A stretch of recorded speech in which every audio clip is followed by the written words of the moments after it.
স্বাদে থাকবে ভিন্নতা, গ্রানে থাকবে টান, আর খেতে হবে অসাধারণ স্বাদ। স্বাদে গ্রানে অতুলনীয় স্বাদ হবে। আজকে আমি চলে আসছি মূল রেসিপিতে। আজকে কিন্তু রান্না করব আমি চিংড়ি মাছের চিকেন মালাইকারি। এই মালাইকারিটা রান্না করার জন্য একটা প্যানের মধ্যে আমি পর্যাপ্ত পরিমাণে তেল দিয়ে নিয়েছি। তেলের পরিমাণটা সম্পূর্ণ নির্ভর করে যার যার উপরে। অনেকে তেল খেতে বেশি পছন্দ করে, আবার অনেকে কম খেতে পছন্দ করে। এর জন্য আমার পরিমাণে আমি তেল দিয়ে এখানে পেঁয়াজটা ব্লেন্ডার করে দিব। আর দিয়েছি 1 চামচ পরিমাণে আদা বাটা, রসুন বাটা, 1 চামচ পরিমাণে লবণ। এখন আমি সব মশলাটা একটু ভালো করে কষিয়ে নিব। আদাটা আর রসুনটা দিয়ে একটু ভালো করে কষিয়ে নিলে কিন্তু তরকারিটা রান্না করলে বেশ ভালো লাগে।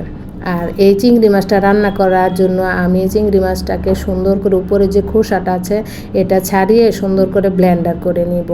এখন আদা আর রসুনটাকে একটু কষানোর পর এর মধ্যে দিয়ে দেব 1 চামচ পরিমাণ করে মরিচ।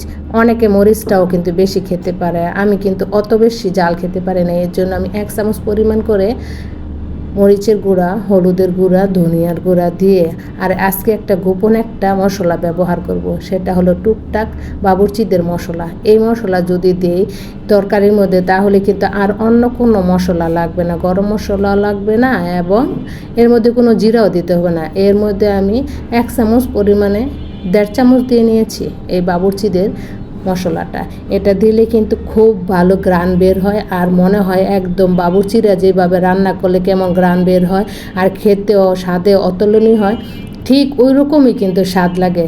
এখন আমি চিংড়ি মাছটাকে ব্লেন্ডার করে আমি কষানোর মধ্যে দিয়েছি।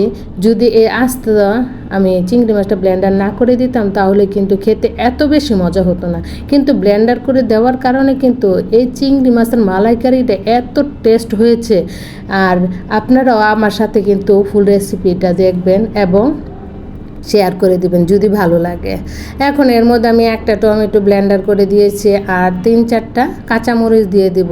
কাঁচামরিচ প্রথম যদি দিতে যায় তাহলে কিন্তু কাঁচামরিচ থেকে সুন্দর করে আপনার জালটা উঠে আসে, আর শেষের দিকে দিলে সুন্দর একটু গ্রান বের হয়।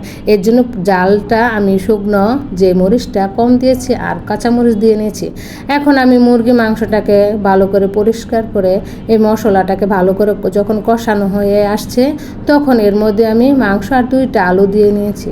এখন দিয়ে আমি এই মুরগি মাংসটাকে ভালো করে কষিয়ে নিব।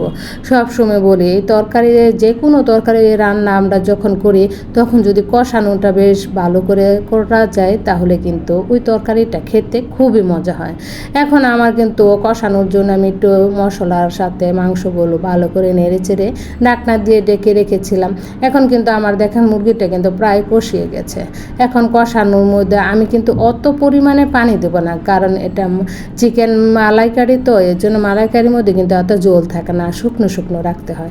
এখন কষানোর পর আমি এর মধ্যে কিন্তু বেশি পানি দেব না, সামান্য হাফ কাপ পরিমাণের মতো পানি দেবো। এখন একটু পানি আছে, তারপর আমি এখনও পানি দিই না, আর একটু আরও 5 মিনিট কষিয়ে হাফ কাপ পরিমাণে পানি দিয়ে দেব।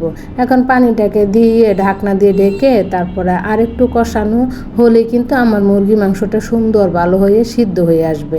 এত সুন্দর আর এত ঘ্রাণ বের হয়েছে পুরো বাড়ির মধ্যে, একদম মনে হচ্ছে বাবুর্চি রান্না করলে যেমন ঘ্রাণ বের হয় ঠিক ওই রকম ঘ্রাণ বের হয়েছে। দেখেন কত সহজভাবে আমি আজকে রান্না করেছি চিংড়ি মাছের চিকেন মালাইকারি। যদি আপনাদের আমার এই রেসিপিটা ভালো লাগে তাহলে কিন্তু লাইক, কমেন্ট আর শেয়ার করে দিবেন। আর যদি মনে করেন যে এই রেসিপিটা সাথে আপনাদের আমার সাথে যে এতক্ষণ আপনারা ছিলেন এই জন্য আপনাদেরকেও জানাই অসংখ্য অসংখ্য ধন্যবাদ। যদি মনে করেন যে এই রেসিপিটা আরেকজনের দেখুক কিংবা শিখুক তাহলে অবশ্যই কিন্তু শেয়ার করতে ভুলবেন না।